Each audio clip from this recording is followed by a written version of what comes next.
Salam, hörmətli televiziya tamaşaçıları. Hər vaxtınız xeyirli olsun. Gününüz uğurlu, əhvalınız şən olsun.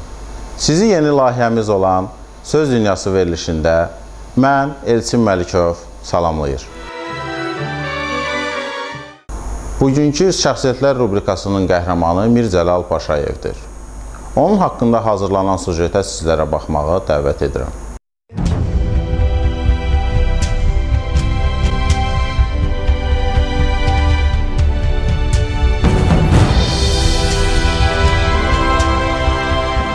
Görkəmli nasir, ədəbiyyatşünas, alim və pedaqoq Mir Cəlal müasir Azərbaycan ədəbiyyatının bünövrəsini qoyanlardan biri olmuşdur.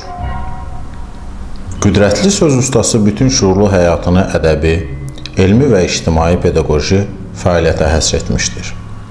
O ölməz nəsr əsərləri, elmi dəyərini itirməyən monoqrafiyalar yaratmış, yeni ədəbiyyatşünas və pedaqoji kadrlar yetişdirmiş, doğma xalqı milli mənəvi yüksəlişinə çalışmışdır. Mir Cəlalın fəaliyyəti çox cəhətli olmuşdur. Nasir, müəllim, ədəbiyyatşünas, tənqidçi, publisist, ictimai xadim. Paşayev Mir Cəlal Əlioğlu 1908-ci il aprelin 26-sında Cənubi Azərbaycanın Səfalı Əndəbil kəndində anadan olmuşdur. Lakin taleyi onu uşaqlıq çağlarından qədim Gəncə şəhərinə gətirib çıxarmışdır. 1918-1919-cu illərdə Gəncə Xeyriyyə Cəmiyyətinin köməyi ilə ibtidai məktəbə daxil olmuşdur. Şəhərin qaynar ictimai mühitində boya başa çatan Mir Cəlal 1924-1928-ci illərdə Gəncə Darülmüəllimində təhsilini davam etdirmişdir. Ədəbi yaradıcılığa maraq da elə bu dövrdə başlamışdır. 1928-ci ildən yaradıcılığa başlayan Mir Cəlal əvvəlcə şeirlə, tənqidlə məşğul olmuş, sonra Mirzə Xəyal adlı komediyada yazmışdır. Mir Cəlal yaradıcılığının mövzu rəngarəngliyi, üslub xüsusiyyətləri, bütünlükdə orijinallığı ilə Azərbaycan yazıçıları içərisində özünə məxsus yer tutur. Mir Cəlal ədəbiyyat tarixinə, tənqid və ədəbiyyatşünaslığa dair bir sıra qiymətli əsərin müəllifidir. Alim yazısı Nizami, Füzuli, Sabir, Nəriman Nərimanov, Cəlil Məmmədquluzadə, Əbdülrahim bəy Haqverdiyev, Məmməd Səid Ordubadi, Səməd Vurğun kimi ədəbiyyatımızın görkəmli nümunələri ilə yanaşı, Lev Tolstoy, Maksim Gorki, Mixail Şoloxov, Anton Çexov kimi böyük söz ustaları haqqında da qiymətli elmi əsərlər, məqalələr yazmışdır. Ağır müharibə dövründə Mir Cəlalın nəsr yaradıcılığında operativlik, günün tələbinə cavab vermək bacarığı güclənir. Xalqın ürək sözü, vətən hekayələri, İlyas, İsrafil, vətən yaraları, vətən və s. kitablarında, istərsə də dövrü mətbuatda çap etdirdiyi hekayələrdə arxa və ön cəbhədə Azərbaycan xalqının faşizmə qarşı qəhrəmanlıq mübarizəsindən bəhs olunur. Azərbaycan xalqının dar günü kütləvi igidliyi, dözümü, vətənə sədaqəti, qələbəyə inamı bu əsərlərin leytmotivini təşkil edir. İkinci Dünya müharibəsindən sonraki illərdə Mir Cəlal həyatın irəli sürdüyü vacib ədəbi tarixi vəzifələri yerinə yetirmək üçün yeni əsərlər üzərində işləyirdi. Onun Od içindən çıxanlar kitabında topladığı hekayələrdə cəbhədən qayıdan adamların sülh şəraitində yaratmaq eşqi, yaradıcı əməyin romantikası verilmişdir. Bu əsərlərdən göründüyü kimi yazıcı həyat hadisələrinə fəal münasibət bəsləyir, qələmə aldığı mövzunu aydın yazıcı mövqeyi və estetik ideal baxımdan işləyirdi. O, bütün bacarığı və istedadının gücü ilə sülh, asayiş, dinc, xoşbəxt həyat uğrunda mübarizə aparırdı. Onun beynəlxalq mövzuda yazdığı Çin qızı, sülh istəyənlərə, badam ağacları, ərəb qızı və başqa hekayələrdə sülh, əminamanlıq, humanizm, yer üzündə insanların dinc, məsud yaşaması ideyası təbliğ olunurdu. Mir Cəlal nədən yazırsa yazsın öz hekayələrində həyatın dərin qatlarına nüfuz etməyə, hadisələrin daxili mahiyyətini açmağa çalışmışdır. Sənətkaranə sadəlik, fövqəladə təbiilik, heyranedici səmimilik onun yaradıcılığının, bədii üslubunun ən qüvvətli fərqləndirici cəhətidir. Mir Cəlal bütün fəaliyyəti boyu bədii yaradıcılığı ilə ədəbi tənqidi yaradıcılığını qoşa davam etdirmiş, müəllim, elmi rəhbər olmuşdur. Onun yetişdirdiyi onlarla elmlər doktoru, professor, ali məktəblərdə mühazirələr oxuyur, elmi tədqiqat müəssisələrində çalışır. Yazıcı, ədəbiyyatşünas, filologiya elmləri doktoru, əməkdar elm xadimi olan Mirzəlal yaşadığı 70 il ərzində ömrünü Azərbaycan xalqının ədəbi, elmi və pedaqoji fikrinin inkişafına həsr etdi. 1978-ci il sentyabrın 28-də Mirzəlal Paşayev vəfat etmiş, Bakıda Fəxri Xiyabanda dəfn olunmuşdur. Xatirəsini əbədiləşdirmək üçün ölkəmizin bir sıra yerlərində küçə, məktəb, kitabxana, mədəniyyət evi hal-hazırda onun adını daşıyır. UNESCO-nun görkəmli şəxsiyyətlərin və əlamətdar hadisələrin qeyd edilməsi proqramı çərçivəsində UNESCO Baş Konfransının 34-cü sessiyası 2008-2009-cu illərdə yazıcı Mirzəlal Paşayevin 100 illik yubileyinin rəsmi qeyd olunması ilə bağlı qərar qəbul etmişdir.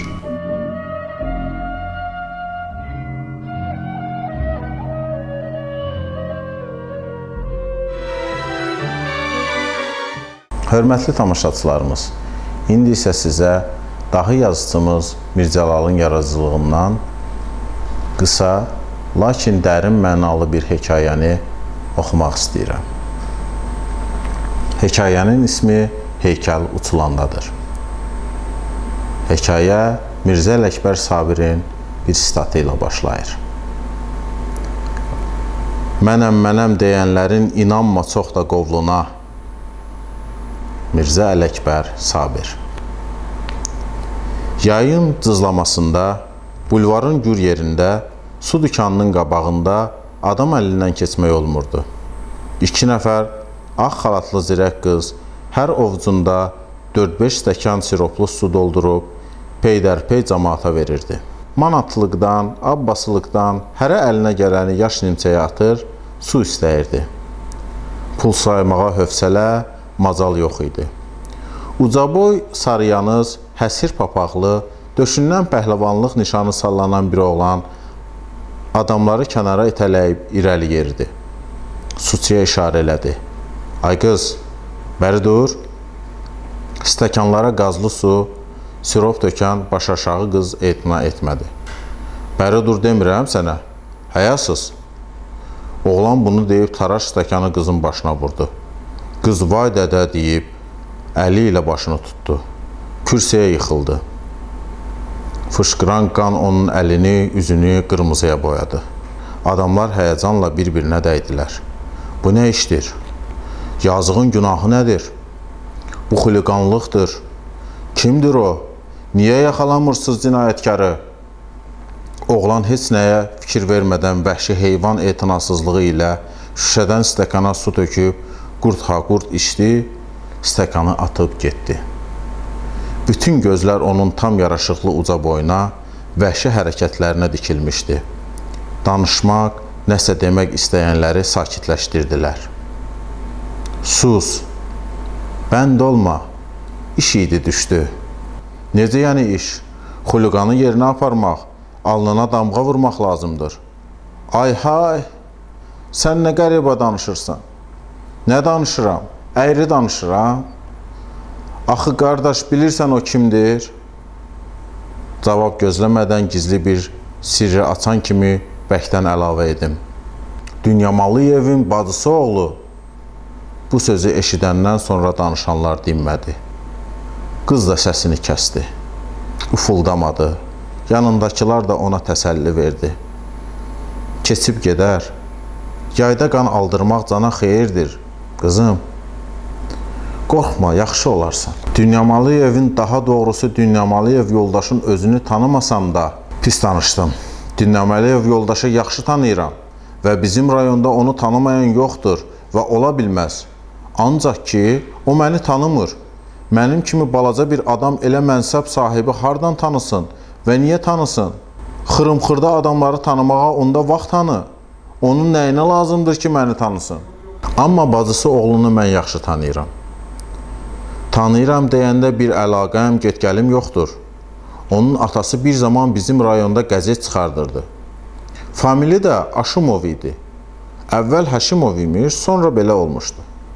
Dünyamalıyevin gürhagür vaxtında yeznəsi Aşımov da bizim rayon qəzetxanasının böyüyü idi.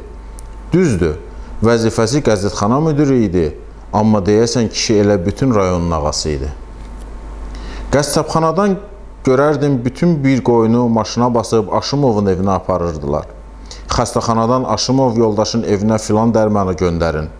Teatrda eşidərdik ki, hələ oyunu başlamayın, Aşımov yoldaş baxacaq, qoy gəlsin.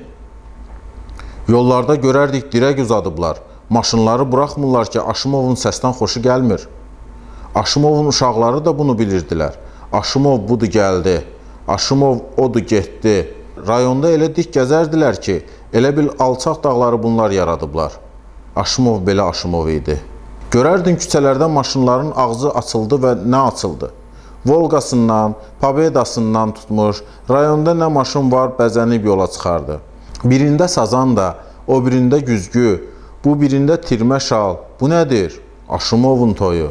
Özünün toyu yox ha, oğlunun, ya bacısı oğlunun toyu. Bu dəmdəstgah hamıya məlum idi. Adam yox idi ki, Aşımov onun yuxusuna girməsin, canına lərzə salmasın. Bizim rayonun cəmaatı buna bir növ alışmışdı, dözürdü, amma mərkəzdəki yoldaşlar buna dözmədilər. Gün o gün oldu ki, Aşımovu işdən çıxardılar. Mərkəzdən bir böyük komissiya gəlmişdi. Aşımovun işlərini yoxlayanda nə tapılmışdısa, nə yazılmışdısa, kişi neçə həftə o yan bu yandan kağız gətirdi, şahid axtardı, heç nə eşitmədilər. Dərhal əmrini verib işdən çıxardılar.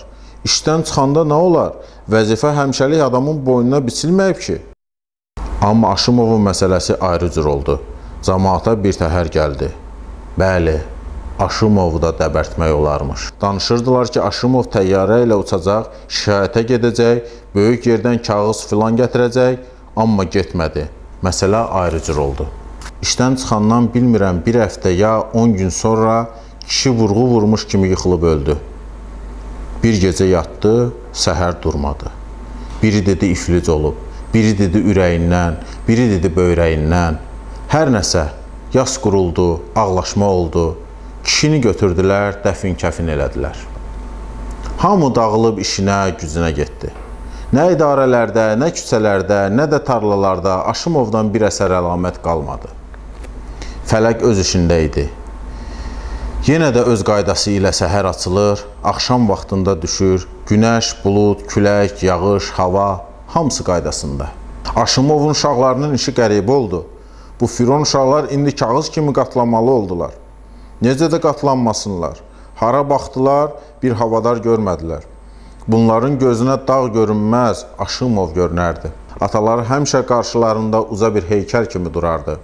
Uşaqlar elə bilirdilər ki, bu şəhərdə sözü keçən, adı tutulan bir adam varsa, o da atalarıdır. Şəhərin idarəsini, təşkilatını, adamlarının həyatını quran, qaydaya salan da ancaq atalarıdır. Amma elə ki, Aşımov öldü, gördülər yox, ey dili qafil, nə qoyub nə axtarırsan? Ölən bir qarğa ya sərçə imiş. Dünyanın, cəmaatın heç vecinə deyil.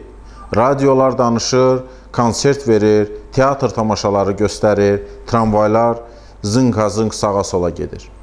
Cəmaat toy bayram eləyir, evlər tikilir, küçələrə asfalt salınır, cərgə ilə ağaclar əkilir, göyərir, işıq dirəkləri ucalır, rəngbərəng maşınlar sürətlə belədən belə keçir, milislər küçə hərəkətinə nizam verir. Deyəsən, heç bir şəhərdə nə Aşımov, nə də Aşımov nəsli var imiş. Böyük oğlu Nadir küçədə papiroz damağında dayanırdı. Görsün bunun keyfini necə soruşacaqlar. Gördü, heç bunu görən, saya salan yoxdur. Axırda yanından keçən bir oğlanı tutdu. Ədə, student, mən Aşımovun oğluyam, Tələbə başa düşmədi. Nə istəyirsən, xalaoğlu? Deyirəm, mən Aşımovun oğluyam. Aşımov kimdir? Aşımov? Nadir az qaldı tələbənin ağzından bir yumruq vura ki, belə filan, Aşımovu məgər tanımırsan? Tələbə onun barmağında sıxdığı papirosuna, qızaran üzünə baxdı. Kefli olduğunu güman edib milis çağırdı. Yoldaş milis, yoldan keçənə sataşır. Bu keflini aparın. Milis işçisi Nadirin qolundan tutanda Nadirin bütün bədəni gizildədi. Zehnindən təəssüflü bir xitab keçdi. Ey dili qafil, gör nə aləmdir. Sən yatmısan. Aşımov kimdir? Zat kimdir? Nadir milisionerə də özünü tanıtmaq istədi. Aşımov mənim papamdır. Yeri, papa bilmirəm. vətəndaşlara sataşanın 15 tutkası var, yeri. Nadir bir ətrafına baxıb vurnuxdu. Adamların başına vurmağa taraş-taraş stəkan axtardı. Milisioner onun qolundan tutanda oğlanın yadına düşdü ki, yox, indi daha o zaman deyil. Vaxtı ilə gözündə dikələn, böyüyən, parıldayan, rəngbərəng vəzifəli adamlar, tunz, daş, siment heykəllər gürültü ilə uçulub töküldü. Vahiməli bir mənzərə göründü. Nadir diksinib yuxudan ayılan kimi əllərini yuxarı qaldırdı. Başını tutdu. Güman etdi ki, hamı vahiməyə düşəcəkdir. Qəribə idi. Heç bu uçurumdan səs-səmir çıxmadı. Deyəsən bunlar hamısı qarışıq bir yuxu idi və ancaq onun gözünə görünürdü. Ətrafına baxanda gördü ki, milisioner maşın çağırır. Bu sərsəmdir, yeriyə bilmir. Maşına qoy apar, növbətçiyə təhvil ver. Qoy ayrılsınlar, gəlib dərsinə baxacam. Mən gəlməmiş damlamasınlar, gözləsinlər. Müxtəlif materiallardan yaranmış cürbəcür heykəllər isə Nadirin gözündə hey uçulub tökülməkdə, toz-duman qoparmaqda idi. Sirli bir pərdə dalında, sükut içində təkrar olunan bu mənzərəyə deyəsən Nadirdən başqa baxan, tamaşa eləyən yox idi. Hər kəs öz işində idi. Adamların kefi saz, hava xoş, şəhər çılçıraqban idi. 1962-ci il. Geçdiyimiz həftə bir çox yerlərdə kitabların təqdimat mərasimləri keçirilmişdir. Müxbirimiz Gülşən Əliyevanın hazırladığı süjetə baxmağa sizləri dəvət edirəm. Təfəkkür Universitetində Əli Rzazadənin Yağış romanının təqdimat mərasimi keçirildi. Deyirlər kitab nəsillərin bir-birinə vəsiyyətidir. Kitab hər dövrün, hər zamanın tələbatıdır. Elə bu deyimə əsaslanaraq da yollandıq Təfəkkür Universitetində Əli Rzazadənin Yağış romanının təqdimatına. Qurtuluş televiziyası olaraq burada yaşanan xoş anlarla sizləri də tanış etmək istədik. Təqdimatda ictimai, siyasi xadimlər, media və təhsil nümayəndələri iştirak edirdi. Tədbirdə çıxış edən yazıçının yaxınları qeyd etdilər ki, hər bir yazıçının fikrini oxuculara əvvəldən axıra kimi çatdırmaq böyük məsuliyyət tələb edir. Əli Rzazadə bu məsuliyyətin öhdəsindən lazımınca gəlmişdir. Hal-hazırda təqdimatına toplaşdığımız Yağış romanı mənim 3-cü kitabımdır, lakin roman olaraq ilk kitabımdır. Bundan öncə Nurdan Zərrələr, Qurani-Kərimdə qadın obrazları adlı bir əsərim var, araşdırma əsərim var. Ondan daha sonra ötən il işıq üz görmüş Xocalıya Ədalət adlı bir kitabımdır, hansı ki ərəb dilində nəşr olunmuşdur. Kitabın ərəbcə adı Əl-Ədalət li Xocalı, Xocalıya Ədalətdir və bildiyimiz kimi Heydər Əliyev Fondunun vitse-prezidenti Leyli xanımın təşəbbüsü ilə yaradılmış və hal-hazırda dünyanın hər yerində Xocalı həqiqətlərini çatdıran bu kampaniyanın demək olar cüzi bir hissəsi hesab etmək olar bu kitabı. Çünki kitab Azərbaycan Respublikası Prezidenti yanında qeyri-hökumət təşkilatlarına Dəstək Şurasının dəstəyi ilə nəşr olunmuşdur. Mən Xocalı Ədalət kitabının nəşr olunmasında millət vəkilimiz Azay Quliyevə xüsusi təşəkkürümü bildirirəm. O cümlədən Heydər Əliyev Fondunun vitse-prezidenti Leyla xanıma. Xocalı Ədalət kitabı hal-hazırda dünyanın 22 ölkəsində auditoriyaya təqdim olunmuşdur. Azərbaycanda fəaliyyət göstərən ərəb ölkələri səfirlikləri vasitəsilə ərəb ölkələrinə çatdırılmışdır. Ötən il Misrin Qahirə şəhərində Cənub Əl-Vadi Universitetində kitabın təqdimat mərasimi keçirildi və hal-hazırda kitab Qahirə Dövlət Universitetində, Əsfan Universitetində, Cənub Əl-Vadi Universitetinin kitabxanalarında öz yerini tutur. Və hal-hazırda Misir oxucusu demək olar ki, əgər Xocalı həqiqətləri barəsində hər hansı bir araşdırma aparacaqsa, mütləq Xocalıya Ədalət kitabına müraciət etmək imkanı əldə edəcəkdir. Əsas mövzu vətənpərvərlik olan romanda eyni zamanda milli mənəvi dəyərlərimizə də toxunulmuşdur. Müəllif romanda əsərin qəhrəmanı Kənan obrazı vasitəsilə cəmiyyətdə formalaşmış bir çox xurafi fikirlərə münasibət bildirmiş və onlardan qurtulmaq yollarını açıqlamışdır. Natiqlər həmçinin bütün oxuculara Yağış romanı oxumağa dəvət etdilər. Məlumat üçün onu da bildirək ki, kitabın satışında əldə olunan gəlir xəstə uşağın müalicəsinə xərclənəcək. İndi isə sizi verilişimizin müəllif rubrikasında dedektiv yazar Müşfiq xanla apardığımız müsahibəyə baxmağa dəvət edirik. Salam Müşfiq müəllim, xoş gördük sizləri. Salam aleyküm, xoş gördük sizdə. Müşfiq müəllim, sizin ixtisasla bioloq olduğunuzu bilirəm. Yazı yazmağın maraq sizdə nə vaxtdan başlamışdır?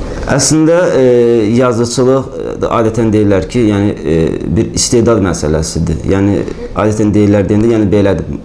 Yəni bugünkü dövrdə qələm əhli, yəni gənc qələm əhli daha çox inkişaf eləyir, daha çox gəncləri görürük ədəbiyyatda, hansı ki yeni kitablar çap eləməyə daha çox həvəslidirlər. Bizdə nəşriyyat xidməti olduğuna görə demək olar ki, həftədə 1, 2, hətta ondan daha artıq, yəni yeni yazarlar görürük, yəni ilk qələm təcrübəsi olan yazıçıları görürük ki, gətirirlər əsərlərini çap elətdirməyə. Amma məndə həvəs deməyə, maraq deyək, adı nə qoyuruqsa qoyaq, təxminən ilk romanım 2010-cu ildə çap olunub, bəri başdan bunu mən deyim və bu illəri mənim artıq yaradıcılığımın 5-ci ili tamam olur, iyul-avqust aylarında, yəni ilk roman Tənha Canavar çap olunanda 2010-cu il idi. Ona qədər mən elmi fəaliyyətlə məşğul idim. Bir uzun müddət, yəni mənim üçün uzun müddət oldu ki, orta məktəbdən sonra bakalavr, magistratura, aspirantura və elmi işi götürdüm. Və yalnız buna müəyyən mərhələdən sonra hardasa elmə marağım azaldımı deyim, yoxsa əvvəlki şövqlə elmdə çalışa bilmədim, elmi fəaliyyətimi davam etdirə bilmədim və yazı ilə bağlı uzun müddət tərəddüdlər var idi ki, mən kitab yazsam görəsən necə alınır. Amma ona qədər təbii ki, ixtisasca bioloq olmağıma baxmayaraq, hardasa təbiət elmləri ilə məşğul olmağıma baxmayaraq, filoloq olmasam da mütaliəm hər zaman var idi. Yəni, düzdür, çox vaxt olmurdu, yəni ixtisasımdan dolayı çox əlavə mütaliələrə yer almaq, amma fürsət düşdükcə oxuyurdu. Elə tələbə vaxtı da bu baş verirdi. Və hardasa mənim üçün həmişə çəkicidir ki, bir dedektiv süjet xəttinə malik olan, nəsə özümün bir uydurduğum, öz təxəyyülümün bir məhsul olan bir kiçik bir roman çap edeyim. Amma birinci roman çap olunanda çox kiçik olmadı, həzmi çox böyük oldu. Yəni, indi satışda olan 8 kitabım var hal-hazırda. Bunlardan 7-si dedektiv romandır. Onların içərisində elə ən həcmlisi Tənha Canavar oldu. Yəqin ki, onda ürəyim çox dolurdu, hamısını onun içərisində yazdım. Maraq təxminən, yəni orta məktəbdən hardasa, sonra evdə mənim nənəmin böyük o vaxtdan Sovetdən qalma kitabxanası var idi. Hər zaman tövsiyə edirdi. O mütaliə edən xanımdır və hardasa bir ailədən, biraz orta məktəbdən gələndi və özümün də həvəsim var ki, nələrsə yazım. Amma ki, deyəm, uşaqlıqda mən şeir yazırdım, hekayə yazırdım, roman yazırdım, yazmağa cəhd edirdim. Belə bir şey olmuyor heç vaxt. Yalnız son 5 ilin məhsulu, yəni sizin tanış olan kitablar. Müşfiq müəllim, niyə məhz dedektiv janrına üstünlük verdiniz? Bu sizdə yaxşı alındığına görə, yoxsa bu janrı sevdiyinizə görə belə qərar verdiniz? Dedektiv janr həm dünya ədəbiyyatında, həm Azərbaycanda, Azərbaycan ədəbiyyatında deyək və yaxud Azərbaycan hal-hazırki kitab bazarında ən çox satılan janrlardan biridir. Biraz oxucu publikası çoxdur. Bir tərəfdən işin, yəni naşir tərəfindən yanaşanda məsələ belədir, yəni buna hesablanıb hardasa ki, yəni təbii ki, hər hansı bir yazıcı kitab çap edirsə, onun ən böyük istəklərindən biri kitabların satılmasıdır, yəni çox satılmasıdır. Məqsəd bunu hesablanır. Amma bir də ədəbiyyatçıların, xüsusən ədəbi tənqidçilərin dəfələrlə müzakirə mövzusu etdiyi ciddi və qeyri-ciddi ədəbiyyat məsələsi var. Təbii ki, dedektiv, yəni dedektivin bir uzun müddət bir mübahisə mövzusu oldu, hələ də davam edir ki, dedektiv ədəbiyyatının janrıdır, yoxsa deyil və dedektiv ciddi ədəbiyyatdır, yoxsa deyil. Bununla bağlı biz dəfələrlə sorğuda keçirmişik, bizim sayt, ədəbiyyat saytı və yaxud ayrı-ayrı dərgilər, ayrı-ayrı ədəbiyyat portalları. Böyük əksəriyyət dedektiv janrı, dedektiv ciddi ədəbiyyatdır deyənlər var və hətta məsələn bir ironiya tərəfindən də yanaşanlar var ki, əgər ciddi ədəbiyyat deyilsə, nəyə görə bu qədər publikası var, bu qədər oxucusu var? Yazdığınız dedektiv janrında olan əsərlər üçün xüsusi bir araşdırmalar aparmısınızmı? Və yaxud da ki, hansısa bir profesional xəfiyyələrdən məlumatlar əldə eləmisinizmi? Yoxsa bu yazdıqlarınız sadəcə olaraq öz təxəyyülünüzün məhsuludur. Konsultasiyalar, mən elə biləm ki, yazıçının ən böyük konsultantı, belə deyək, və yaxud bu yəni detektiv janrında yazırsan, ən böyük yol göstərəni təbii ki, özü olmalıdır. Yazıçılıq elə bir şeydir ki, ümumiyyətlə, yaradıcı insan deyək də, yəni sənət adamının, yaradıcı insanın kimsə onu nəyisə göstərməməlidir, nəyisə öyrətməlidir. Ola bilər başlanğıcdan 0-cı səviyyədə nəyisə bir əlindən tutdu, yəni bu işin ibtidaisini öyrətdi. Bu başqa bir məsələ. Amma yaradıcılıq dediyim kimi bir istedad məsələsidir və detektiv janrında yazmaq üçün təbii ki, olan nümunələri bir istinad eləmək lazım. İstinad deməyək bunun adına, ən azından baxmaq lazımdır, tanış olmaq lazımdır bir mükəmməl formada. Mən Qatil üçün Nekroloq romanını yazanda və deyim ki, sizə həmin roman üzərində mən o bir romanlarından dəfələrlə çox zəhmət çəkmişəm. Çünki həm detektivin xüsusi bir janrındaydı, tərsinə detektiv alt janrındaydı və həm də Azərbaycanda detektiv janrı ilk dəfə idi ki, mən silsilə qətillər törədən qatili bir obrazını yaratmışam və o silsilə qətilləri törədən qatillərlə bağlı tarixdə, Wikipediyada və yaxud mənbələrdə çoxlu insanlar var. Hansı ki, silsilə qətillər törədən qatil serial ubiystva deyirlər də, rusca buna, seri qatillər. Bunlar ən azından 2-3 cinayəti xüsusi amansızlıqla, xüsusi belə deyək də, detallar, cinayət detalları olmaqla törədirlər. Bununla bağlı bəlkə bir rahat 80-dən yuxarı silsilə qətil törədən qatilin həyat hekayəsini oxudum və bunun üçün ayrıca kitablar var və onunla bağlı çoxlu sujetlərə baxdım. Belə bir proqramlar, müəyyən detallar, cinayət yeri, xüsusilə cinayətin daha müasir formalarına, DNT analizi olsun, nə bilim, burun izi ilə, qulaq izi ilə belə deyək də, cinayətə dair nəsə hansı bir detalların toplanması, bunlar çox önəmlidir və həmin hadisə yerinin incələnməsində o detalları vermək lazımdır. Yəni, oxucu görür ki, artıq burada müasir cinayət detalları var artıq. Bunların da hamısı təbii ki, mən araşdırıram, oxuyuram, vaxt olduqca, yəni, digər romanlar yox, daha çox, yəni, detektivlə bağlı. Detektivlə bağlı bugün Azərbaycanda biraz azdır kitablar. Amma xarici detektiv ədəbiyyatı, xüsusən Skandinaviya detektivləri ki, bu dəqiqə dünya ədəbiyyatının detektivlər adına nömrə 1-dir, yəni Tuğyan deyirlər, ən çox satılan detektivlərdir. Amerika detektivləri olsun, türklər biraz zəif yazırlar, yəni xəfiyyə ədəbiyyatı onlarda biraz zəifdir, çox bəsit formadadır. Ruslarda da zəifdir eyni zamanda, Ruslarda daha çox kriminal ədəbiyyat, yəni bu janra uyğun gələnlərdən daha yaxşı imkan, amma Rusların xəfiyyə ədəbiyyatı zəifdir. Amma İngilis və dediyim kimi İsveç detektivlər, Amerika detektivləri də çox yüksək səviyyədir. Onlardan istinad edirəm, onları tez-tez mütaliə edirəm. Başqa kitablar demək olar ki, oxumuram. Oxuduqlarım yalnız dostlarım, gənc yazarların hədiyyə elədiyi və yaxud onların aldığım kitablarda, o da mənim bir borc kimi hesab edirəm ki, onları oxumalıyam. Amma qalan digər kitablara çox vaxt ayıra bilmirəm. Yazdığınız əsərlərdə real həyatda baş vermiş hadisələr varmı? Hansı ki, əsərin əsas